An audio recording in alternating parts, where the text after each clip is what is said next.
everyone, welcome in this lecture, and finally we have started our series for organic chemistry. So in this series we are going to cover entire syllabus of organic chemistry from very basic to very advanced level, right? So आज के lecture में अपन general organic chemistry से start करने वाले हैं और हमारा जो पहला टॉपिक होगा वो होगा डिग्री ऑफ अनसैचुरेशन। अब ये काफ़ी इजी और काफ़ी इम्पॉर्टेंट कॉन्सेप्ट है और इसका एप्लीकेशन भर भर के आपको आगे के चैप्टर्स में दिखेगा। जब भी आप किसी कंपाउंड के स्ट्रक्चर के बारे में जानना चाहोगे, जैसे आप जब आइसोमेरिज्म पढ़ोगे या फिर आपने पूरा ऑर्गेनिक केमिस्ट्री पढ़ लिया, जब आप रिएक्शन मैकेनिज्म के कुछ अच्छे क्वेश्चन करोगे जहाँ पे आपको कभी भी किसी कंपाउंड के स्ट्रक्चर के बारे में कमेंट करना हो, उस टाइम पे हमारे लिए डीओ उसका निकालना काफ़ी ज़्यादा इंपॉर्टेंट होता है और हेल्पफुल होता है, राइट? सो ये degree of unsaturation, double bond equivalent कह लो या इसी को अपन हाइड्रोजन डिफिशियंसी भी कहते हैं। ये बताता क्या है? आखिर ये डीओ बताता ऐसा क्या है जिससे हमें उसके स्ट्रक्चर के बारे में पता चला। तो अगर मैं आपको बताऊं साफ शब्दों में, तो डीयू से हमें पता चलता है number of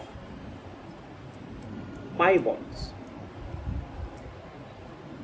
plus number of rings. DU हमें बताएगा कि एक स्ट्रक्चर में total number of pi bonds and rings कितनी है। इसका पता हमें किससे चलता है? डीयू से चलता है, ठीक है? सो इसी को अपन क्या बोलते हैं? डीयू बोलते हैं। अब यहाँ एक और चीज नोटिस करना, यहाँ पे इसका नाम इंडेक्स ऑफ हाइड्रोजन डेफिशिएंसी या फिर अनसैचुरेशन दिया गया है, ठीक? इसका मतलब होता क्या?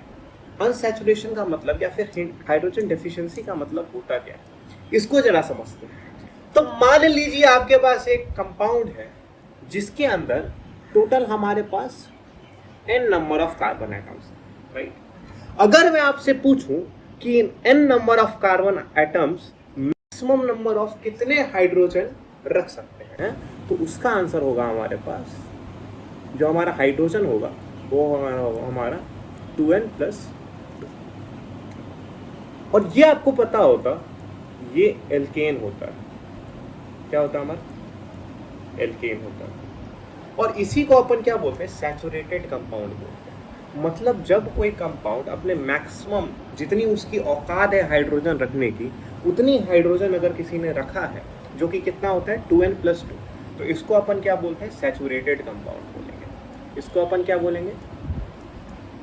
Saturated, right? और इसका डीयू जो होता है, अगर आप इसका डीयू देखो तो वो होता है 0। इसका डीयू अपन क्या लेके चलते हैं? 0 लेके चलते हैं, क्योंकि इसमें अनसैचुरेशन है ही नहीं। अब अगर बात करें कि जब इसमें हम हाइड्रोजन को हटा देंगे, मतलब उसके मैक्सिमम कैपेसिटी से अगर किसी कंपाउंड में कम हाइड्रोजन है, ठीक है, सो वहाँ पे अनसैचुरेशन आ जाती है। और इसी से हमारा क्या, उसी अनसैचुरेशन का पता हमें किससे चलता है? डीयू से चलता है, राइट? सो एक एग्जाम्पल से इसको समझते हैं। मान लीजिए हमारे पास नॉर्मल प्रोपेन,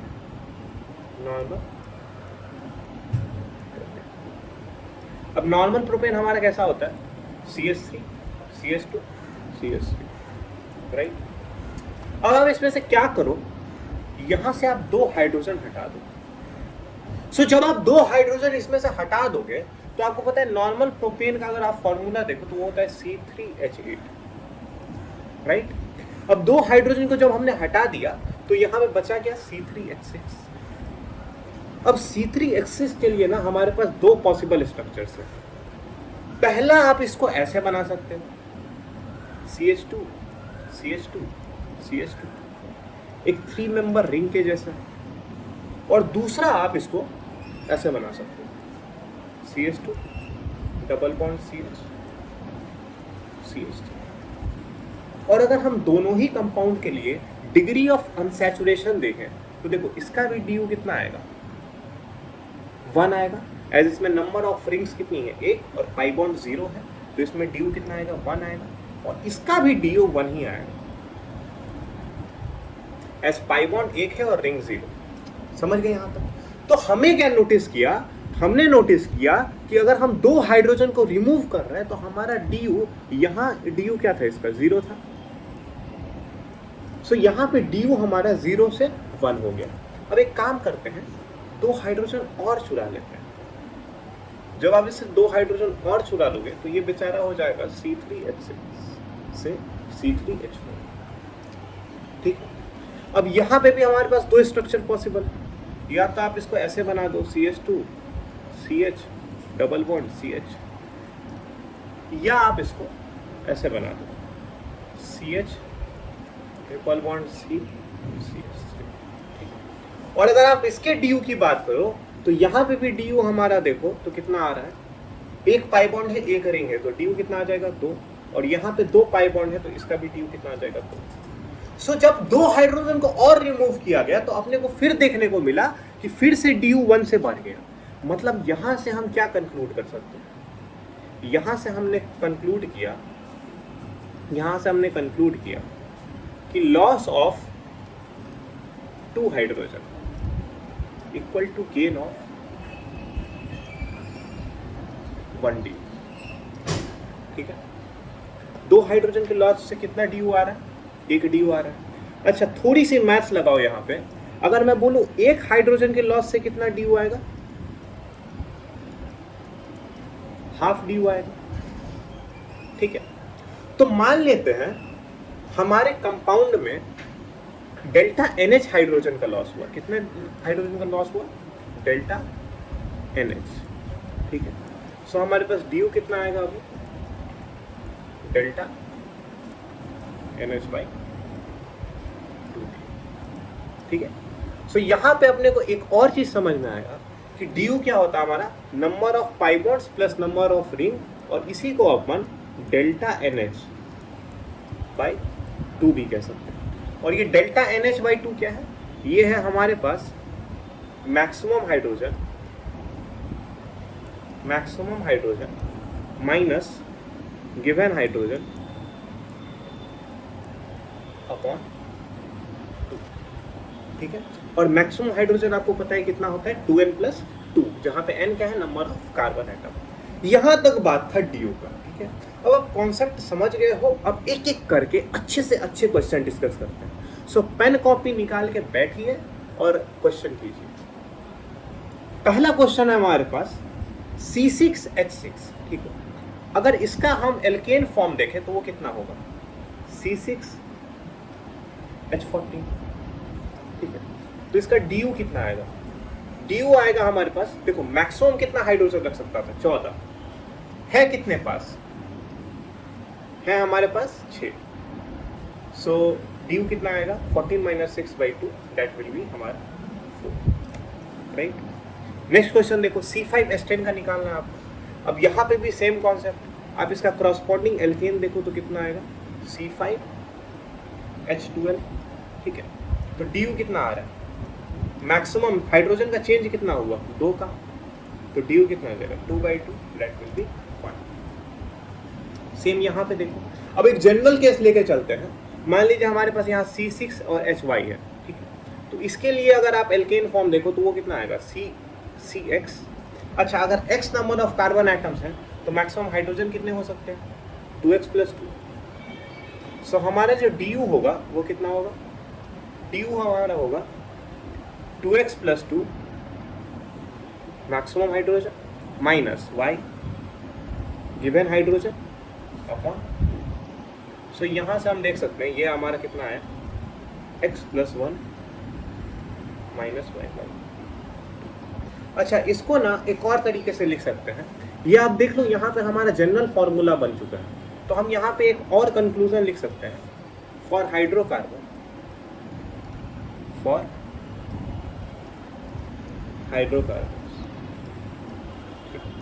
अगर हम हाइड्रोकार्बन्स की बात करें तो उसका DU का हमारे पास फॉर्मूला आप देख सकते हो क्या आ रहा है, DU देखो यहाँ X क्या था, नंबर ऑफ कार्बन एटम था, तो यहाँ पे DU आ जाएगा C+1, और Y हमारा हाइड्रोजन था तो मतलब Y/2। तो ये ऐसा आप क्या कर सकते हो, जनरल फॉर्मूला इसको भी यूज कर सकते हो। सो आपके पास दोनों तरीके हो गए, या तो आप फॉर्मूला लगा के आंसर निकालो, नहीं तो आप क्या करो, क्रॉसपोर्डिंग एल्केन बनाओ और फिर जो DU का हमारा बेसिक नॉलेज था उसको अप्लाई करके हम आंसर निकालेंगे। सो एक बार फॉर्मूला ट्राई करते हैं, जैसे कि इसका DU अपने को पूछा है, C60 का DU पूछा है। ठीक है, सो इसका ड्यू कितना आ जाएगा हमारे पास, C+1 मतलब 60+1 माइनस H यहाँ पे हाइड्रोजन तो है ही नहीं, तो मतलब 0/2, तो ड्यू क्या आ जाएगा हमारे पास 60। ठीक है, तो यहाँ तक हमने देखा कि अगर आपको किसी भी हाइड्रोकार्बन का फॉर्मूला दिया हुआ हो तो आप ड्यू कैसे निकाल सकते हो। आइए अब थोड़ा सा लेवल और बढ़ाते हैं, अपन अब देखेंगे थोड़े इंटरेस्टिंग क्वेश्चन की तरफ चलते हैं। मान लीजिए आपको अब यहाँ पे स्ट्रक्चर दिख देगा, आपको फॉर्मूले की जगह स्ट्रक्चर्स दिया हुआ है, तब आप ड्यू कैसे निकालोगे। तो भैया इस केस में ड्यू निकालना और भी आसान होता है।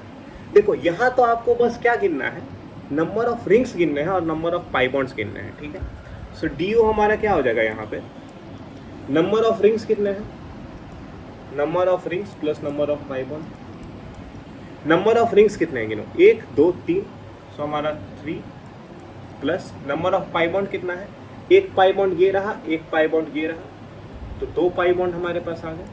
सो ड्यू कितना आ जाएगा इसके लिए 5। छठा क्वेश्चन करिए, 6th क्वेश्चन। देखो 6th क्वेश्चन ना, ऐसे क्वेश्चन एग्जाम में कभी कभी सिली मिस्टेक करवा देते हैं। क्यों सिली मिस्टेक करवा देते हैं, क्योंकि अभी खटाक से अगर आप देखोगे तो इसका आंसर आपको 2 दिखेगा। ठीक है, लेकिन एक्चुअल में अगर आप थोड़े से समझदार हो तो यहाँ आप देखोगे कि यहाँ जो Cn है वो हमारा ऐसा होता है, राइट। सो Cn के अंदर भी हमारे पास क्या है, 2 पाई बॉन्ड। तो यहाँ पे हम देख सकते हैं इसके वजह से ड्यू कितना आ रहा है 2, ऐसे ये कैसे है, ऐसा है। ठीक है, यहाँ एक, तो यहाँ पे हम ड्यू कितना आएगा इसका, नंबर ऑफ पाई बॉन्ड्स 4 हो गए और नंबर ऑफ रिंग्स 0 हो गए। सो ड्यू आ जाएगा हमारे पास 4। यहाँ तक हम बहुत प्यार से क्वेश्चन कर रहे हैं। आइए थोड़ी स्पीड बढ़ाते हैं। अब देखो इसका ड्यू निकालो, तो यहाँ पे देखो पाई बॉन्ड कितना है, 1 2 3, और यहाँ पे देखो एक छुपा हुआ पाई बॉन्ड यहाँ पे भी होगा, C डबल बॉन्ड OH। ठीक है, ये होता है ना हमारा। तो यहाँ पे एक पाई बॉन्ड, 1 2 3, तो यहाँ पे पाई बॉन्ड कितने हो गए 4, रिंग कितना हो गया 1, तो ड्यू कितना आ गया 5। अब मान लीजिए आपको बेंजीन दे दिया जाए। 8th में देखिए हमारे पास क्या है, बेंजीन है, इसका ड्यू आपको निकालना। तो देखिए आपको पता होगा कि बेंजीन हमारा कैसा होता है, बेंजीन को हम ऐसे ही बना सकते हैं। बेंजीन में आपको पता होगा हमारे पास 3 अल्टरनेट पाई बॉन्ड्स होते हैं। कितने पाई बॉन्ड्स होते हैं, 3। तो देखो 3 अल्टरनेट पाई बॉन्ड्स हैं। सो यहाँ पे ड्यू इसका कितना आ जाएगा, पाई बॉन्ड्स प्लस रिंग्स। सो पाई बॉन्ड्स कितने हैं हमारे पास 3, रिंग कितना है 1, तो ड्यू आ जाएगा 4। मतलब बेंजीन का ड्यू कितना निकल गया है, 4 निकल गया है। बेंजीन के बारे में एक और इंटरेस्टिंग बात, यहाँ पे अगर आप हर एक कार्बन एटम को देखो तो ये क्या है, डबली बॉन्डेड। हर एक कार्बन एटम क्या है, डबली बॉन्डेड। इस पॉइंट का आगे चल के हम यूज करेंगे। नेक्स्ट देखो, इसको क्या कहते थे अपन, बेंजीन कहते थे। ये क्या था हमारा, बेंजीन। नेक्स्ट जो कंपाउंड है उसमें क्या है, 2 बेंजीन रिंग को आपस में क्या किया गया, फ्यूज किया गया है। ठीक है, सो ये जो कंपाउंड होता है हमारे पास, इसको अपन बोलते हैं नेफ्थलीन।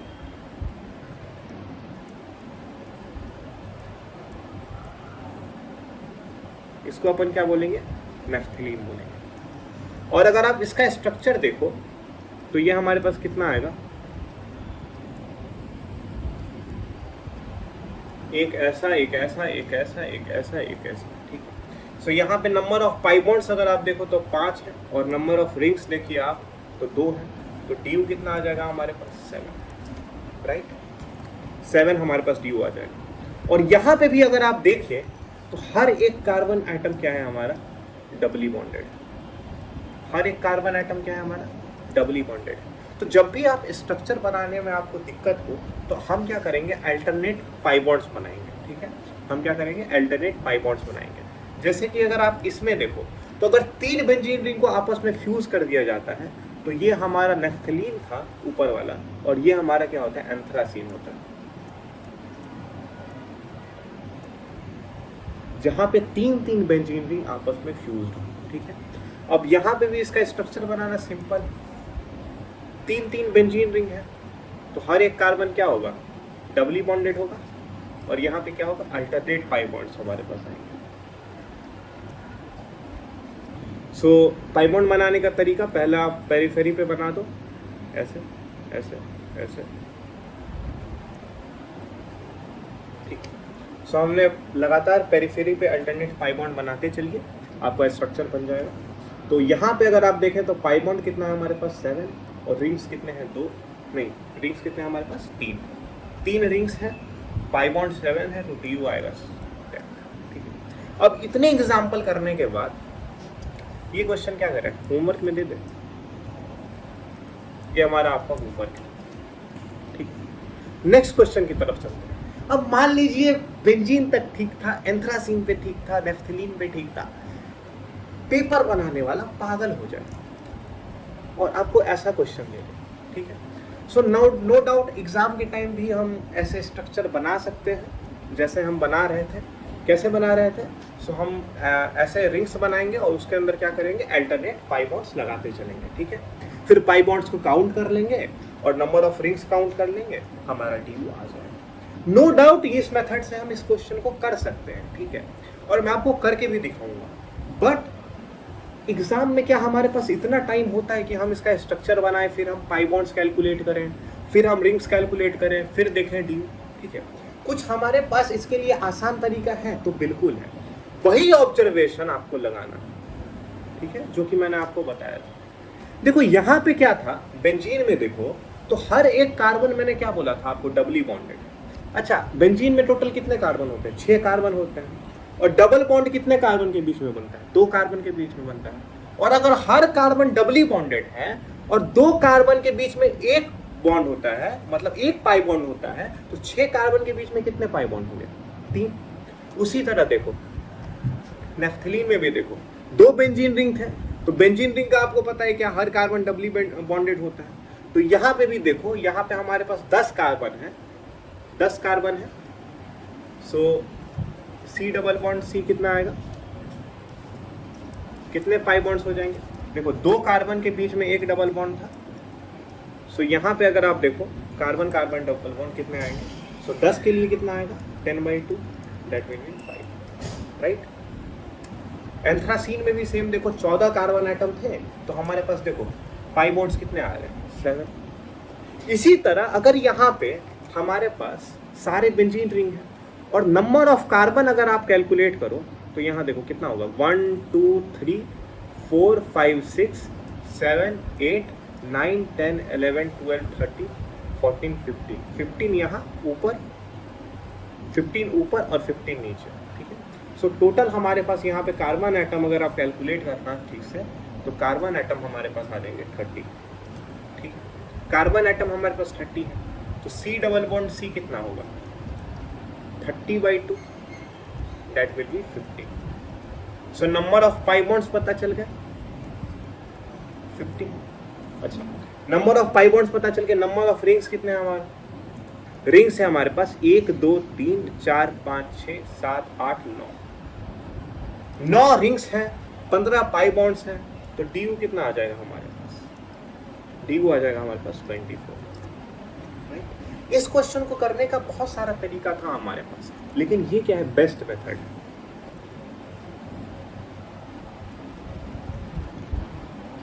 बेस्ट मेथड, ठीक। और क्या तरीके थे? तो और देखो, पहला तरीका तो ये था कि आप नॉर्मल स्ट्रक्चर बनाते, स्ट्रक्चर बना के भी मैं आपको दिखा देता हूँ। इसको मैं एक काम करता हूँ, यहाँ पे कॉपी कर लेता हूँ, थोड़ा काम को चोरी करेंगे अपन। यहाँ पे इसका स्ट्रक्चर देखते हैं कैसा होगा। सो अगर आप इसका स्ट्रक्चर बनाओ तो देखिए हम क्या करेंगे, पेरीफेरी के अलोंग पहले क्या करेंगे, पाई बॉन्ड्स लगाना स्टार्ट करेंगे, 1 2, और आपको क्या चलना है, अल्टरनेट में चलना है, मतलब एक के बाद एक छोड़ के चलना है। तो 1 2, फिर यहाँ आ जाएगा 3, यहाँ आ जाएगा 4, यहाँ आ जाएगा 5, यहाँ आ जाएगा 6, यहाँ आ जाएगा 7 8 9 10 11, ठीक है। अब देखो 11 पाई बॉन्ड्स हो गए, 4 पाई बॉन्ड्स और लगाने हैं, तो देखो यहाँ पे अल्टरनेट में एक यहाँ पे आ जाएगा 12, ठीक है, 12 हो गया, फिर यहाँ 13 हो जाएगा, यहाँ 14 हो गया, यहाँ पे 14, और एक और पाई बॉन्ड यहाँ पे लगाना है, ठीक है। सो यहाँ पे एक और पाई बॉन्ड लगेगा हमारा, कहाँ बच रहा है, एक काम करते हैं, इस पाई बॉन्ड को अपन यहाँ लगा दें, इसको अपन यहाँ नहीं यहाँ लगा दें, ठीक है। सो इस तरह हमारे पास क्या हो जाएगा, 15 पाई बॉन्ड्स हमने लगा दिए, ठीक है। सो आप इसका स्ट्रक्चर बना सकते हो, लेकिन देख रहे हो कि यहाँ पे स्ट्रक्चर बनाने टाइम पे कितना हमें टाइम लगा और गलती होने की भी चांसेस यहाँ पे होती है। तो मैं बोलूँगा कि आप इस मेथड को प्रेफर करो, ठीक है। बस हाँ, यहाँ पे पॉइंट एक ही रखना कि यहाँ पे हमने इस स्ट्रक्चर में हमें पता था कि कहीं भी ट्रिपल बॉन्ड नहीं है, ठीक है, हमारे पास सारे ही डबली बॉन्डेड है, ठीक है। सो इस चीज़ को यूज़ करके हमने यहाँ पे आंसर निकाला। नेक्स्ट क्वेश्चन पे चलो। देखो ये सारे क्वेश्चन देखने में डरावने लग सकते हैं आपको और डरावने बनाए भी जाएंगे, लेकिन सब में आपको एक ही चीज़ देखना है, आपको नंबर ऑफ पाई बॉन्ड्स देखने हैं और नंबर ऑफ रिंग्स देखने हैं, ठीक है। सो देखो इसमें पता है आपको, इस बेंजीन में ड्यू कितना आता है, 4 आता है, इसका भी ड्यू कितना होगा, 4 आएगा, इसका भी ड्यू कितना आएगा, 4 आएगा, यहाँ पे भी ड्यू कितना आएगा, 4 आएगा, ठीक। और देखो 4 पाई बॉन्ड्स है और एक हमारे पास ये बीच वाला रिंग है, एक हमारे पास ये जो है ये भी एक रिंग बना रहा है ना, इस तरह से एक रिंग बना रहा है। सो इसके वजह से एक ड्यू आए, तो यहाँ पे जो हमारा ड्यू हो जाएगा वो हो जाएगा number of pi bonds plus number of rings. अब पाई बॉन्ड्स हमारे पास देखो, पाई बॉन्ड्स कितने थे, तो देखो यहाँ पे 1 2 3 4 और बेंजीन के अंदर, हर एक बेंजीन के अंदर 3 पाई बॉन्ड्स होते हैं। सो टोटल हमारे पास कितने हो जाएंगे, और 16 पाई बॉन्ड्स हो जाएंगे। और रिंग्स देखो 1 2 3 4 और इधर ये वाला रिंग 5, ठीक है। सो हमारे पास ड्यू कितना आ जाएगा, 21 ड्यू आ जाएगा, राइट। इजी। देख रहे हो कितने खतरनाक क्वेश्चन है, देखने में खतरनाक है, लेकिन जब आप सही कॉन्सेप्ट लगाओगे तो काफ़ी इजीली सॉल्व होता है, ठीक है। नेक्स्ट क्वेश्चन देखो, देखो इस तरह के जो स्ट्रक्चर्स होते हैं ना, इनको अपन ब्रिज हेड कंपाउंड्स बोलते हैं। क्या बोलते हैं अपन, ब्रिज हेड कंपाउंड बोलते हैं। ब्रिज क्यों बोलते हैं भैया, कि देखिए यहाँ पे इस कार्बन और इस कार्बन के बीच में ये कार्बन क्या है, ब्रिज बनाया हुआ है, तो ऐसे कंपाउंड्स को अपन क्या बोलते हैं, ब्रिज हेड कंपाउंड बोलते हैं। अब इसका ड्यू कैसे निकालेंगे, इसका ड्यू कैसे निकालेंगे, तो देखिए इसमें नंबर ऑफ रिंग कैलकुलेट कीजिए। अब हाँ, कई बार ना लोगों को कंफ्यूजन होता है नंबर ऑफ रिंग कैलकुलेट करने में, तो उसके लिए मैं आपको एक ट्रिक बताता हूँ, नंबर ऑफ रिंग्स। ट्रिक कुछ नहीं है, एक सिंपल ऑब्जर्वेशन। अगर आप किसी भी रिंग को अगर आप बीच से तोड़ दोगे तो क्या होगा, वो रिंग क्या हो जाएगा, ओपन हो जाएगा, ठीक है। तो नंबर ऑफ रिंग्स की अगर हम बात करें, मतलब अगर हम एक बॉन्ड तोड़ते हैं, ठीक है, अगर हम एक बॉन्ड तोड़ते हैं तो हमारा क्या होगा, एक रिंग ओपन होगा, ठीक है। सो नंबर ऑफ रिंग्स कितने हो जाएंगे, नंबर ऑफ रिंग्स हो जाएगा हमारा number of bonds required to break to convert it into open chain। Minimum number of bonds required to break to convert it into open chain, ठीक है। अब मान लो किसी कंपाउंड में 5 रिंग्स हैं, तो उन 5 रिंग्स को तोड़ने के लिए आपको कितने बॉन्ड्स तोड़ने होंगे, 5। तो अगर ये 5 बॉन्ड्स तोड़ने के बाद अगर कोई कंपाउंड ओपन हो रहा है तो इसका मतलब उसके अंदर रिंग्स कितने थे, 5 थे। अब इस कंपाउंड में देखो, अगर आप ये बॉन्ड तोड़ दो तो हमारे पास कैसा बनेगा, ऐसा बनेगा। अगर हम ये वाला बॉन्ड तोड़े, एक मिनट, हाँ, अगर हम ये वाला बॉन्ड तोड़े तो हमारे पास कैसा बनेगा कंपाउंड, ये कंपाउंड बनेगा, ठीक है। और वापस से अगर हम ये वाला बॉन्ड तोड़े तो हमारा ये क्या हो जाएगा, ये चेन ओपन हो जाएगा। तो इसमें आप देख रहे हो कि 2 बॉन्ड्स को तोड़ने के बाद हमारा क्या हुआ, कंपाउंड ओपन हो गया। तो इसमें नो डाउट हमारे नंबर ऑफ रिंग्स कितने हैं, 2 हैं। नंबर ऑफ रिंग्स कितने हैं, 2 हैं। नंबर ऑफ पाई बॉन्ड्स कितने हैं हमारे पास, 0। सो यहाँ पे क्या आ जाएगा, ड्यू 2 आ जाएगा, ठीक है। आपको बहुत लोगों को देख के भी यहाँ पे पता चल जाएगा कि यहाँ पे 2 रिंग्स हैं, पर हाँ कई लोग को कंफ्यूजन होता है, वो ऐसे कैलकुलेट करते हैं, एक रिंग ये हो गया, एक रिंग भैया ये हो गया, और एक रिंग ये हो गया, ठीक है। तो ऐसे वो लोग 3 रिंग जोड़ लेते हैं। इसी वजह से मैंने आपको बताया कि जब भी आपको नंबर ऑफ रिंग कैलकुलेट करने में डाउट हो तो आप क्या करो, मिनिमम नंबर ऑफ बॉन्ड्स देखो जिसको ब्रेक करने के बाद हमारा वो स्ट्रक्चर जो है वो क्या हो रहा है, ओपन चेन में कन्वर्ट हो रहा है। नेक्स्ट क्वेश्चन पे आते हैं। देखो इसका ड्यू कितना होगा, तो इसमें भी आप रिंग देखें तो हमारे पास एक ये रिंग है और एक हमारे पास क्या है, एक ये रिंग है, ठीक है। सो हमारे पास यहाँ पे कितने रिंग्स हैं, 2 रिंग्स हैं। नंबर ऑफ रिंग्स कितने हो गए, 2। और पाई बॉन्ड्स कितने हो गए, नंबर ऑफ पाई बॉन्ड्स। सो एक ये पाई बॉन्ड है, एक ये पाई बॉन्ड है, 2। तो इसका ड्यू कितना आ जाएगा हमारे पास। चलो आइए थोड़ा और मजा करें। नेक्स्ट क्वेश्चन पे आते हैं अपन। ये हमारा क्या था, 15th क्वेश्चन था। नंबरिंग ही गायब है यहाँ पे, नंबर ही गायब। सो नेक्स्ट अपन अगले क्वेश्चन की बात करते हैं। देखो नेक्स्ट जो कंपाउंड दिया गया है अपने को, ये है क्यूबेन, ठीक है। और ये कंपाउंड एक्चुअल में एग्जिस्ट करता है। सो इसका ड्यू कैसे निकालें, बड़ा अजीब सा दिख रहा है, क्यूब सा बना हुआ है, इसका ड्यू कैसे निकालें। अच्छा, बहुत लोग यहाँ पे आंसर सोच रहे होंगे 6 होना चाहिए इसका ड्यू। एज पता है आपको क्यूब में 6 फेजेस होते हैं, तो 6 फेस हैं तो 6 रिंग भी होंगी, तो ड्यू कितना होना चाहिए इसका, 6। ड्यू आपका अगर आंसर 6 आ रहा है तो ये आंसर गलत है, राइट। एक्चुअल में देखते हैं इसका ड्यू निकलता कैसे। तो देखो ड्यू निकालने का 2 मेथड है। पहला मेथड जो बहुत कॉमनली यूज करते हैं हम, वो क्या है, इसका स्ट्रक्चर दिया हुआ है आपको, इसका फॉर्मूला निकालो, ठीक है। तो आपको पता है इसमें कार्बन कितना है, 1 2 3 4 5 6 7 8, कार्बन 8, और हर कार्बन पे देखो तो एक हाइड्रोजन ऐसे लगा हुआ है, ठीक है। सो हमारे पास हाइड्रोजन भी कितने हो गए, टोटल 8 हो गए, राइट। सो इसका ड्यू कैसे निकालेंगे, ड्यू क्या होता है हमारा, 8 + 1 - 8/2, तो वो हो जाएगा हमारा 5, ठीक है। सो क्यूबेन का ड्यू कितना निकल के आया, 5 निकल के आया, ठीक है। अब यहाँ पे पॉइंट टू बी नोटेड कि आप क्या सोच रहे थे कि यहाँ पे नंबर ऑफ रिंग्स कितनी है, नंबर ऑफ रिंग्स कितना है। सो नंबर ऑफ रिंग्स भी अगर हम देखें यहाँ पे तो 5 ही होगी, ऐसा आपको पता है कि यहाँ पे कोई भी पाई बॉन्ड नहीं है, और अगर ड्यू 5 निकल के आ रहा है इसका मतलब सिंपल है कि नंबर ऑफ रिंग्स भी क्या है, 5 है। लेकिन नंबर ऑफ रिंग्स यहाँ पे बहुत लोगों को 6 लगा था। सो यहाँ पे नंबर ऑफ रिंग्स चेक करने के लिए हम एक बार मेथड 2 देखते हैं। मेथड 2 कहता है कि जब भी आपको किसी कंपाउंड में नंबर ऑफ रिंग्स देखने हो तो आप क्या करो, बॉन्ड्स को ब्रेक करना स्टार्ट करो। आप क्या करो, बॉन्ड्स को ब्रेक करना स्टार्ट करो, राइट। बॉन्ड को ब्रेक करो आप।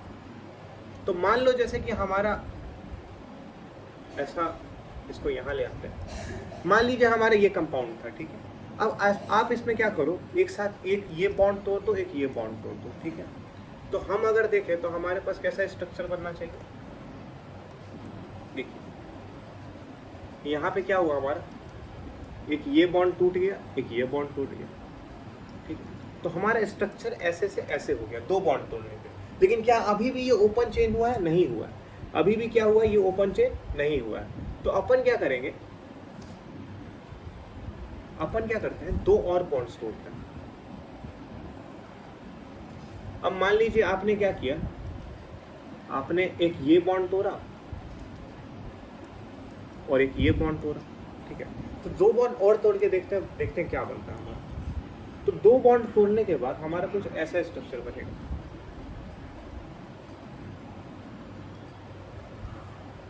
ठीक है। तो इस तरह का स्ट्रक्चर बन रहा है। अभी भी ये ओपन चेन नहीं हुआ, तो आप क्या करिए, एक और बॉन्ड तोड़िए। अब मान लीजिए ये वाला बॉन्ड अपन तोड़ देते हैं। सो ये बॉन्ड तोड़ने के बाद आप फाइनली देख रहे हो कि हमारा जो कंपाउंड था वो अब क्या है, ओपन चेन हो गया। अब ये कंपाउंड क्या हो गया, ओपन चेन हो गया। अब ये कंपाउंड ओपन हो गया। सो 5 बॉन्ड्स तोड़ने के बाद हमारा क्या हुआ, कंपाउंड ओपन चेन हुआ। मतलब इसमें नंबर ऑफ रिंग्स कितने हो गए, नंबर ऑफ रिंग्स आपको मैंने बताया था, minimum number of bonds required to break to convert it into open chain. So 5 bond तोड़ने पे ये ओपन चेन में हुआ, तो यहाँ पे हम नंबर ऑफ रिंग्स कितने हो बोलेंगे 5 बोलेंगे, राइट। अब नेक्स्ट क्वेश्चन पे देखिए, ये भी क्वेश्चन है, आप इसको दो तरीके से कर सकते हो। मान लीजिए मैंने मेथड 1 कि आप फॉर्मूला देखो, तो फॉर्मूला क्या होगा इसका C6H6। सो इसका ड्यू कितना आ जाएगा, ड्यू आ जाएगा 6 + 1 - 6/2, तो ये आ जाएगा हमारा 7 - 3 दैट विल बी 4, ठीक है। और दूसरा तरीका क्या है कि आप बॉन्ड ब्रेक करिए, तो ये बॉन्ड ब्रेक करिएगा तो आपको ये कंपाउंड मिलेगा, ठीक है। अच्छा, इसमें तो आप नंबर ऑफ रिंग श्योरली देख के बता सकते हो, 3 है, 3 रिंग है, और यहाँ पे एक बॉन्ड ब्रेक हुआ है, तो एक रिंग यहाँ से टूटा होगा, एक रिंग यहाँ से टूटा होगा, तो टोटल नंबर ऑफ रिंग्स कितने हो गए, नंबर ऑफ रिंग्स कितना हो गया हमारा 4। नेक्स्ट हमारा आता है कि अगर आपको फॉर्मूले में हेटेरो एटम्स दिए हुए हो तो आप ड्यू कैसे निकालते हो। तो हेटेरो एटम्स मतलब ऑक्सीजन, सल्फर, नाइट्रोजन या फिर कोई भी मोनोवेलेंट एटम हो सकता है। इस केस में हम ड्यू कैसे निकालते हैं, तो देखो इस यहाँ पे हमारे पास एक वर्ल्ड फेमस फॉर्मूला आता है ड्यू निकालने का, जिससे आप मिनटों में ड्यू मिनटों में नहीं, सेकेंड्स में भी ड्यू निकाल सकते हो। वो होता है हमारा C+1 - H जो कि hydrogen atoms plus X number of monovalent atom minus N upon. इस फॉर्मूले का यूज करके आप ड्यू बहुत आसानी से निकाल सकते हो। जैसे एग्जांपल, अगर आपको मैं पूछूं C6H4 NO2 F का ड्यू निकालने के लिए, राइट। तो इसका ड्यू कैसे निकालेंगे, फॉर्मूले में अप्लाई करते हैं, ड्यू इक्वल टू हो जाएगा कार्बन कितने हैं 6, 6 + 1 माइनस हाइड्रोजन है हमारे पास 4 + 4, मोनोवेलेंट एटम यहाँ पे फ्लोरीन है तो +1 माइनस नाइट्रोजन कितना है 1 है -1 अपॉन 2, तो ये हो जाएगा हमारा 7 - 2 दैट विल बी 5। सो इस फॉर्मूले का यूज करके आप ऐसे क्वेश्चंस का बहुत आसानी से ड्यू निकाल सकते हो, ठीक है। लेकिन हम इस फॉर्मूले को अभी के लिए साइड में रखते हैं। नो डाउट फॉर्मूला बहुत आसान है याद करना, अप्लाई करना आसान है, पर हम अभी कॉन्सेप्ट सीख रहे हैं तो कॉन्सेप्ट देखेंगे, ना कि हम किसी फॉर्मूले को रट के उस पर डिपेंडेंट रहेंगे, राइट। सो देखते हैं कि कॉन्सेप्ट क्या है और ये फॉर्मूला आया कैसे, ठीक है। यहाँ पे -N क्यों करते हैं, +X क्यों करते हैं, सो समझते हैं इस बात को। तो देखो हमारे पास ना 3 तरह के एटम्स होते हैं यहाँ पे। पहला होता है मोनोवेलेंट एटम, जिसके अंदर आता है हमारे पास फ्लोरीन, क्लोरीन, ब्रोमीन, आयोडीन, जिसकी वैलेंसी क्या हो 1 हो, ठीक है। आप ले लो हाइड्रोजन के आइसोटोप्स भी ले सकते हो जैसे ड्यूटेरियम, राइट। सो ये सब क्या है हमारे पास मोनोवेलेंट एटम। तो जब भी हमारे पास मोनोवेलेंट एटम होते हैं ना, उसको हम क्या कर सकते हैं, हाइड्रोजन से रिप्लेस कर सकते हैं। उसको क्या कर सकते हैं हम, हाइड्रोजन से रिप्लेस कर सकते हैं। जैसे समझिएगा, जैसे यहाँ पे कार्बन पे कोई मोनोवेलेंट एटम लगा हुआ है, जैसे Cl लगा हुआ है, राइट। अगर हम यहाँ पे Cl को हटा के यहाँ पे हाइड्रोजन लगा देते हैं तो क्या हमारे ड्यू में कुछ चेंज आएगा, नहीं आएगा। हमारे ड्यू में क्या आएगा, कोई चेंज नहीं आएगा। हमारे ड्यू में क्या होगा, कोई चेंज नहीं आएगा, क्योंकि आप देख रहे हो कि यहाँ पे भी कोई बॉन्ड में चेंज नहीं आया, राइट। सो यहाँ पे हम ऐसा कर सकते हैं। इसी वजह से किसी भी क्वेश्चन में अगर आपको मोनोवेलेंट एटम हो, जैसे कि अगर मैं आपसे एग्जांपल के लिए ले लूँ C2Cl2, इसका ड्यू निकालो, तो इसमें आप क्या करोगे, सिंपल क्या करोगे, Cl मोनोवेलेंट एटम है तो उसको 2 हाइड्रोजन से रिप्लेस कर दो, और आप इसका ड्यू जानते हो निकालना। इसका ड्यू अगर आप निकालोगे तो कितना आएगा, हमारा 2 आ जाएगा, राइट। सो इस तरह से हम मोनोवेलेंट को हैंडल कर सकते हैं। अच्छा, डाईवेलेंट हो तो डाईवेलेंट के अंदर क्या आता है, हमारा सल्फर आता है, ऑक्सीजन आता है। तो डाईवेलेंट जब भी होता है ना, तो हमारे 2 मेथड होते हैं। अब आप किसी का भी यूज कर लो। पहला ये कि आप क्या करो, इस डाईवेलेंट एटम को CH2 से रिप्लेस कर दो। क्यों CH2 से रिप्लेस कर दो, ये लॉजिक ऐसे बनाता है कि जैसे ऑक्सीजन ले लो, तो ऑक्सीजन क्या है, डाईवेलेंट, इसकी वैलेंसी 2 है, 2 बॉन्ड बनाना चाहेगा, ठीक है। अगर आप CH2 को भी लेते हो तो CH2 की भी वैलेंसी क्या होती है, 2 होती है। आज कार्बन की 4 वैलेंसी होती है, जिसमें से 2 तो हाइड्रोजन ने ले ली, ठीक है, तो बची कितनी, 2। तो CH2 और ये दोनों आपस में क्या है, बराबर है। तो अगर आप किसी भी क्वेश्चन में आप करो CH2 से रिप्लेस कर दो तो हमारा सेम आंसर आएगा, राइट। दूसरा तरीका क्या होता है कि आप इसमें क्या करो, ऑक्सीजन को नेगलेक्ट कर दो। आप ऑक्सीजन को या फिर डाईवेलेंट एटम को, अगर आप किसी भी डाईवेलेंट एटम को नेगलेक्ट कर देते हो तो उससे ड्यू में कोई चेंज नहीं आता।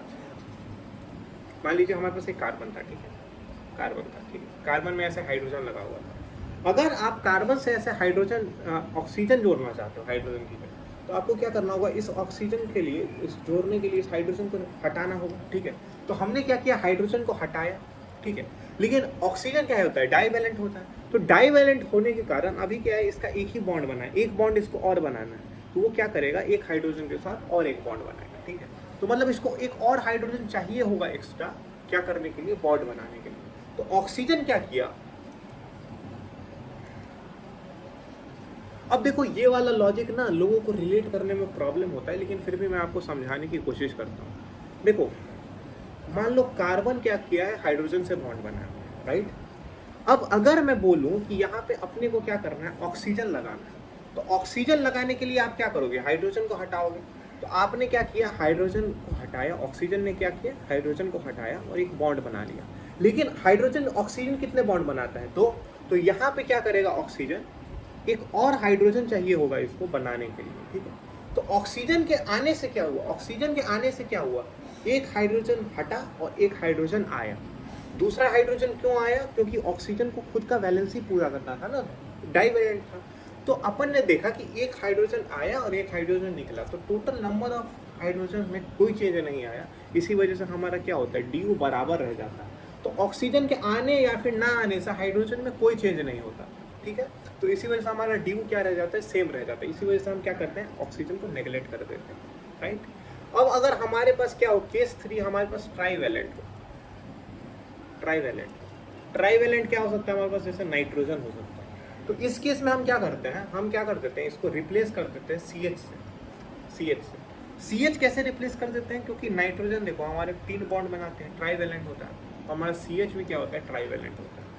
तो आप इसको इससे रिप्लेस कर देते हो, तो हमारा क्या आएगा, DO निकल आएगा। या फिर आप क्या करो, NH को क्या करो, रिप्लेस कर दो। NH को रिप्लेस कैसे करेंगे, सेम बात, सॉरी रिप्लेस नहीं, आप नेग्लेक्ट कर दो। NH को क्या करो, आप नेग्लेक्ट कर दो। सो दूसरा क्या आता है हमारे पास कि आप क्या करो, NH को नेग्लेक्ट कर दो। अब NH को नेग्लेक्ट करने वाली बात रिलेट हो सकती है, एज NH क्या है हमारा, अगर हमारे पास ये नाइट्रोजन ट्राईवैलेंट है तो हमारे पास NH क्या होगा, डाईवैलेंट हो जाएगा। और आपको पता है हम डाईवैलेंट को क्या कर सकते हैं, नेग्लेक्ट कर सकते हैं। तो इसी तरह अपन क्या कर सकते हैं, NH को भी क्या कर सकते हैं, डाईवैलेंट मान के नेग्लेक्ट कर सकते हैं। सो ये बहुत सारे तरीके मैंने बताए आपको, जिससे कि आप अलग अलग क्वेश्चन को कर सकते हो। अब क्वेश्चन प्रैक्टिस करके देखते हैं, हर तरीका हम यूज़ करेंगे। आगे चल के आप किसी भी तरीके से इन क्वेश्चंस को सॉल्व कर सकते हो, आपके ऊपर है। पर मेरा काम है आपको बताना, ताकि आप अपने लिए बेस्ट मेथड जो भी आपको, क्योंकि किसी को नेगलेक्ट करने वाली बात ज़्यादा सूट करेगी, तो किसी को CH से रिप्लेस करने वाले या फिर CH2 से रिप्लेस करने वाली बात ज़्यादा सूट करेगी, राइट। सो अलग अलग तरीका है, किसी को फार्मूला अच्छा लगेगा, ठीक है। तो आपके ऊपर डिपेंड करता है कि आप कौन सा तरीका यूज़ करते हो। लेकिन मेरा काम है कि आपको पूरा कंटेंट देना, पूरे तरह से समझाना कि क्या सीन है यहाँ पे, राइट। तो देखो C2Cl2 यहाँ पे दे देते हैं H2, ठीक है। इसका DU आपको निकालना है। तो इसका DU निकालने के लिए क्या बोला था मैंने, 2 Cl है तो इसको क्या करो, H2 से रिप्लेस कर दो। तो यहाँ पे हो जाएगा हमारा C2H4, और इसका DU आप निकालोगे तो कितना है, 2 + 1 - 4/2। तो DU क्या आ जाएगा हमारे पास 1 आ जाएगा, राइट। अब देखो CO2, तो अगेन यहाँ पे क्या है, CO ऑक्सीजन क्या है, डाईवैलेंट है। तो देखो इस क्वेश्चन को करने का हमारा तीन तरीका है। 3 तरीका कैसे है, पहला तरीका तो ये कि आप CO2 का अगर स्ट्रक्चर जानते हो तो आप आसानी से खट से आंसर बता दोगे, तो क्योंकि CO2 में क्या होता है, 2 पाई बॉन्ड होते हैं। दूसरा तरीका क्या है कि हम क्या करें, ऑक्सीजन को क्या करें, नेगलेक्ट करते हैं, क्योंकि ऑक्सीजन क्या है, डाईवैलेंट है। तो ऑक्सीजन को नेगलेक्ट करेंगे तो यहाँ पे C1 बचेगा। तो इसका DU कितना आ जाएगा हमारे पास, इसका DU आएगा 1 + 1 - 0/2, तो डेट विल बी 2। अगेन हमारा आंसर 2 आ रहा है। तीसरा तरीका क्या है हमारे, कि आप ऑक्सीजन को क्या करो, CH2 से रिप्लेस कर दो। तो ऑक्सीजन को हमने CH2 से रिप्लेस कर दिया, तो अब हमारा क्या बन रहा है, C3H4 बन रहा है। और अगर आप इसका भी DU निकालोगे तो क्या आएगा, 2 आएगा। तो देखा हमने कि एक ही क्वेश्चन को करने का हमारे पास कितना सारा मेथड है। आपको जो मेथड याद हो, जो तरीका याद हो, आप यूज़ कर सकते हो। इसमें आप फार्मूला भी लगा सकते हैं। फार्मूले में क्या होता है, इसी वजह से हम ऑक्सीजन को नेगलेक्ट करते हैं। देखा हमने ऑक्सीजन को नेगलेक्ट किया, इसी वजह से आप जब इस फार्मूले पे देखो तो यहाँ पे इस फार्मूले में ऑक्सीजन नहीं है, ठीक है। इस फार्मूले में ऑक्सीजन नहीं है, यही रीज़न है इसका। अब देखो N2N2 है हमारे पास, तो इसको करने का पहला तरीका क्या है कि आप करो नाइट्रोजन और H को, NH को क्या करो नेगलेक्ट कर दोगे। तो NH को अगर आप नेगलेक्ट कर दोगे तो यहाँ पे क्या बचेगा, C0 बचेगा, कुछ होगा ही नहीं, ठीक है। तो C0H0, राइट। सो इसका DU आप देखो तो कितना आ रहा है, इसका DU हमारे पास कितना आ रहा है, 0 + 1 - 0/2, दैट विल डू 1, ठीक है। अब यहाँ पे ये चीज़ काफ़ी लोगों को हजम नहीं होगी, ठीक है, ये NH को नेगलेक्ट करने वाले, तो उनके लिए दूसरा तरीका भी है। दूसरा तरीका मैंने क्या बोला था कि नाइट्रोजन को किससे रिप्लेस कर दो आप, CH से रिप्लेस कर दो। तो N2 के जगह हम CH2 डाल देंगे और यहाँ H2, तो ये किसके इक्विवेलेंट हो जाएगा, C2H4, राइट। और अगर आप इसका DU देखो तो ये भी कितना आएगा, 1 आएगा। आप अगर इसका स्ट्रक्चर बनाते हो तो देखो अपने को DU पता चल गया तो स्ट्रक्चर बनाना भी आसान है, ठीक है। स्ट्रक्चर कैसे बनाएंगे, यहाँ पे हम N डबल बॉन्ड N डालेंगे, यहाँ पे एक H, यहाँ पे एक H, ठीक है। और यहाँ पे भी क्या है, DU क्या है हमारा, DU क्या हमारा 1 है, राइट। अब ये क्वेश्चन मैं आपको होमवर्क में देता हूँ, ये ट्राई करना, होमवर्क है। नेक्स्ट क्वेश्चन, हाँ, इस क्वेश्चन को अगर आप सॉल्व करोगे ना तो आपको वो जो फॉर्मूला था मैंने बताया था वो आप डिराइव कर लोगे, ठीक है। कॉन्सेप्ट लगा के सॉल्व करना, किसी भी मेथड से करो। नेक्स्ट हमारे पास इस तरह का स्ट्रक्चर है जहाँ पे हेटेरो एटम स्ट्रक्चर में इंक्लूडेड है। तो अगर हेटेरो एटम हमारा स्ट्रक्चर में इंक्लूड होता है तो भाई फिर तो कोई बात है ही नहीं, ठीक है। यहाँ पे हम क्या करेंगे, यहाँ पे DU के लिए हम number of pi bonds plus number of ring देखेंगे, ठीक है। तो पाई बॉन्ड कितने हो गए, 3, रिंग कितना हो गया 1, तो DU हो गया 4। अगला क्वेश्चन, डरावना क्वेश्चन देखने में लग सकता है, ठीक है, लेकिन बस ऐसे क्वेश्चन ना डराने के लिए होते हैं आपको, लेकिन अगर आपको कॉन्सेप्ट पता है तो आप आराम से कर लोगे यार। देखो ये क्यूबेन है, बताया था मैंने क्यूबेन का केस, और यहाँ पे DU कितना आता था हमारा, 5 आता था। यहाँ 2 रिंग है तो इसके वजह से DU कितना आएगा, 2 आएगा। यहाँ पे CN है तो CN में पता है आपको ट्रिपल बॉन्ड होता है, तो यहाँ पे DU कितना आएगा, 2 आएगा। और इसका DU आपको पता है कितना होता है, यहाँ पे इसका DU कितना आएगा, 4 आएगा। अच्छा ये वाला पार्ट रहा, ये वाला स्ट्रक्चर, तो इसका DU भी निकाल लेते हैं भैया। देखो इसमें आप क्या करो, ये वाला बॉन्ड तोड़ दो, तो ये वाला बॉन्ड तोड़ोगे तो ऐसा बनेगा,